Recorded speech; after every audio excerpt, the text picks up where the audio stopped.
Global star Ram Charan political action drama game changer 2024 Christmas సందర్భంగా release కానుంది.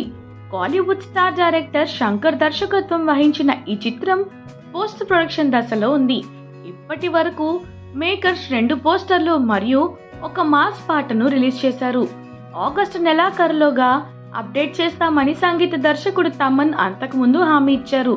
అయితే తాజా సమాచారం ఏమిటంటే గేమ్ చేంజర్ యొక్క తదుపరి అప్డేట్ సెప్టెంబర్ 2వ వారంలో మాత్రమే రానుంది. గ్లిమ్స్ లేదా కొత్త పాటకి సంబంధించిన అప్డేట్ అనేది ఇంకా తెలియాల్సింది. శంకర్ ఫైనల్ ఎడిట్ ను లాక్ చేసిన తర్వాత అతను సినిమాను దూకుడుగా ప్రమోట్ చేయాలని భావిస్తున్నాడు. గేమ్ చేంజర్ లో కియారా అద్వానీ కథానాయికగా నటించింది. ఎస్జే సూర్య విలన్ గా నటిస్తున్నాడు. అంజలి శ్రీకాంత్, జైరామ్, నవీన్ చంద్ర, సునీల్, శుభలేఖ సుధాకర్, సముద్రకని కీలక పాత్రలు పోషిస్తున్నారు. శ్రీ వెంకటేశ్వర క్రియేషన్స్ బ్యానర్ పై దిల్ రాజు ఈ చిత్రాన్ని నిర్మిస్తున్నారు.